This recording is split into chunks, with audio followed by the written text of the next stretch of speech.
Today I'm going to be showing you guys how to plug in an email on Sendlane. What I'm going to do is select the email I want to plug in right here.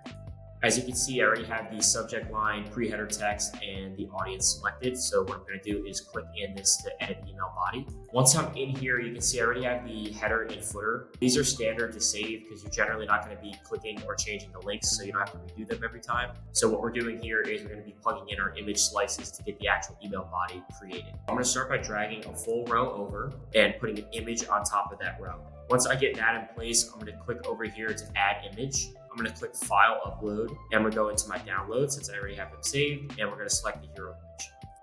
Once that's uploaded, I like to do it all in one shot. I have the product page over here, so I'm going to click over here and I'm going to grab the URL, which is going to link to where the image goes. I'm going to paste that in. I'm also going to tag it. That way we know when a customer clicks on it where they are, so we can build up this engagement data to help us make better emails over time. I'm going to come to right here and I'm going to put hero image click. And then I'm also going to add alt text, which helps with deliverability, which is just going to be the name of the product here. I'm going to paste that in and we are done for that section. Now, rather than rebuilding this entire thing again, since I know I have another image coming, I'm just going to hit this duplicate feature. And I'm going to click in here and I'm going to hit replace. Once I hit replace, I can hit file upload again and I'm going to go to the product section, which I know is number 2 for this email. I'm going to click that. And since this is linking to the same bottle, I actually don't need to change the URL again. What I do need to change is the tag, because this is a different part of the email. And if a customer clicks it, we want to know exactly where they're clicking. So the way our tagging convention is set up here is it's going to be called a second section image click. And then for the alt text, it's going to be the same. Since it's the same bottle, we don't really need to change it. It's descriptive enough. For the third section, what I'm going to do is I'm going to hit duplicate again. I'm going to come down to here and I'm going to hit replace. I'm going to hit file upload and I'm going to put in the collection slice. This collection slice is going to be a different link and we're going to have to change the alt text since it's going to be directing them to shop all of rare character, not just this specific bottle. The way I'm going to do this is I'm going to come to the website again, just going to type in rare character. They don't have a dedicated rare character section. So what we'll do is paste it in their catalog and it'll generate a bunch of rare character models. So I'll copy that and I'll come back into Sendlane. I'm going to put this for the link.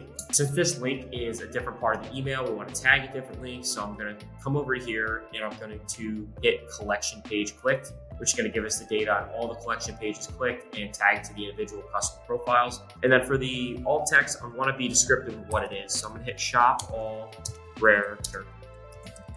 That's good so far. And for this last section, I'm going to hit duplicate again. I'm going to come here, I'm going to hit replace. And this is going to be the footer, which is going to sit above the product block. This one is actually not going to be linked. So we're going to remove the link and then the tag will automatically depopulate. Because the way Sendlane works is you can't have a tag without a link. So we have this, but we are going to add alt text. And we're just going to type in exactly what it says. It's going to say whiskey you can't miss.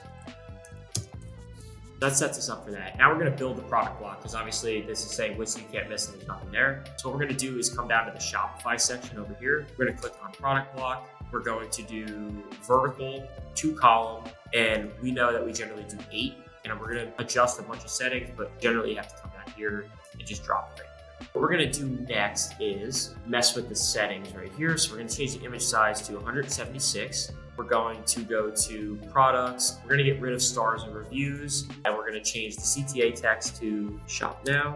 And we are going to drop in some products. So what we have to do here is select our resource, which can be chips liquor. For the purpose of this video, I'm just going to type in whiskey here and select the first 8 that come up.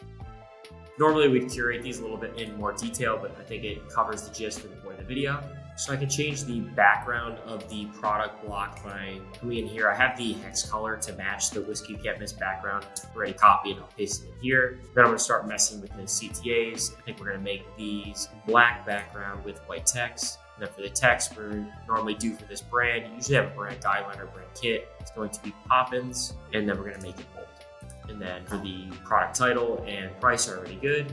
Keep scrolling, and we are starting to look really good here. As you can see, we have our email header logo into the hero section, into the product section, flows into shop all collection section, piece of text to go over the footer, describe the product block, and then finally our footer, which gives them one last chance to click. Just plug in an email and Sendlane.